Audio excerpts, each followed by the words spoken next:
I'm Andrew, and welcome back to Community Design Review, where we take a look at some of this week's best designs from the Custom Magic subreddit. Our meme card for this week is Cantrip. It costs white for an instant that says, Cantrip deals 1 damage to target attacking creature. Draw a card. Well, it's a cantrip. Flavorfully illustrates an attacking creature tripping over its own feet. There's not much to say about that, but it is kind of funny. And actually, it doesn't really have to be a meme card. This could work as a real card. Our shout out this week is Rage Against the Machine. Sorry, Rage of the Machine. It costs 3 red for an enchantment that says artifact creatures and equipped creatures you control have haste. Vehicles you control are creatures in addition to their other types, and equipments you control have living weapon. That's interesting. So it basically removes the need for any creatures from your equipment and your vehicles. You could just play a deck with those and this, and probably some extra ways to find this, because you really don't want to be sitting with 10 vehicles on board and no way to crew any of them.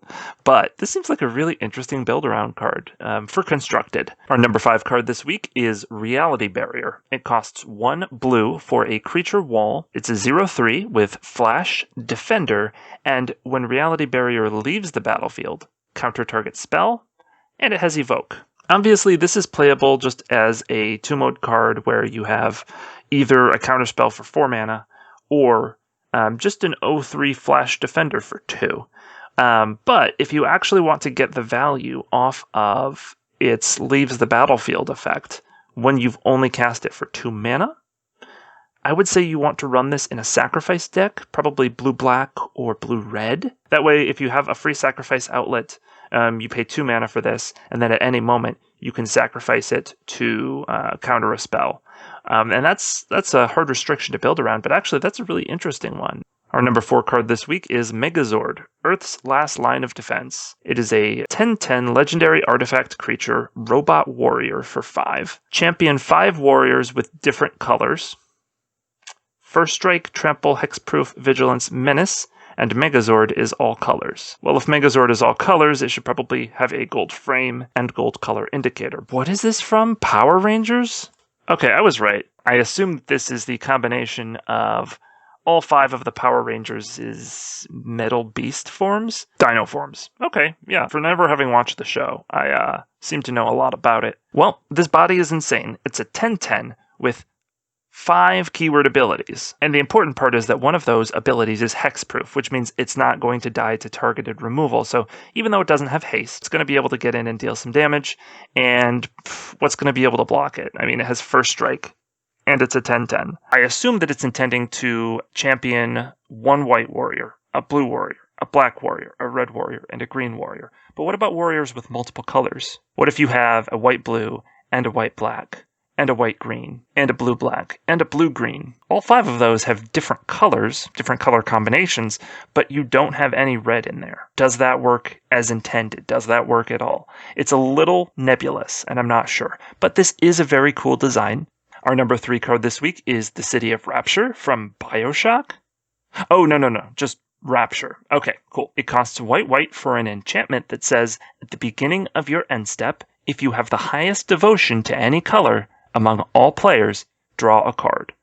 And it gives you a good head start on your white devotion. That's an interesting card. So it's a devotion payoff, and it's white card draw. Yeah, this seems like a decent take on white card draw. It plays into the flavor of white's devotion, and often white likes to go wide and play a lot of little creatures, and that can help out here too. Not, of course, if those creatures are tokens, but still, this seems like a nice thing to get down early on turn 2, and I mean, somebody else probably isn't going to have 2 white mana symbols, so it seems likely that you can get this down early, get ahead, stay ahead, and start drawing a card. The problem is, this could very reasonably be a 2-drop enchantment that draws you an extra card every turn. Now, usually those cost 4 mana, and they're blue. While there are ways for your opponent to play around this, what if they just don't have a white deck? Then it's impossible for them to fight you for white devotion, and they have to remove Rapture, which is, of course, an option. But as printed, this seems like it's going to be just an extra card draw every turn for 2 mana. So I like the design of this card. I think it's a little too pushed. Our number 2 card this week is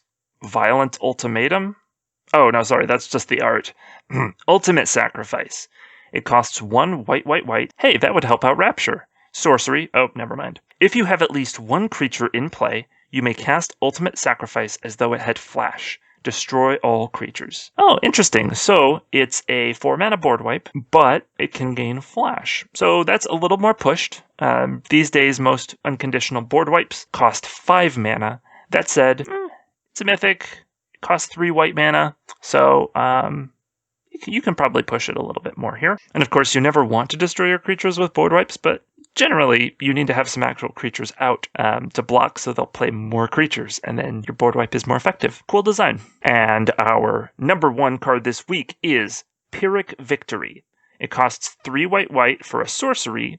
If you control more creatures than each other player, you may cast this spell without paying its mana cost. Destroy all creatures. Okay, so board wipe central right now. But if you control more creatures, it's free. Okay, yeah. So obviously, you don't really want to control more creatures than each other player if you're playing a board wipe. That would indeed make this a Pyrrhic Victory, which is a victory where both sides take great losses, and you can really only claim victory in that you're doing slightly better than your opponent. This makes most sense to me in a commander deck. Even if you have 21 ones, that doesn't mean in a game of Commander, there are so many cards, so many different things that can happen. 21 ones may not even be a threat, even if you have twice as many creatures as every other player. So that could be a situation where Pyrrhic Victory is good. Maybe your opponents have fewer creatures, but much scarier ones. It's a 5-mana sorcery speed board wipe, so it's a fine card in general. So you don't necessarily need to use the cost reduction ability, but if you can, it is nice because you then can be the first one to start building up after the board wipe. That's all for this week. Thank you so much for watching. If you liked this video, be sure to like, subscribe, and submit your own designs on the Custom Magic subreddit. We'll be back next Tuesday to review some more cards.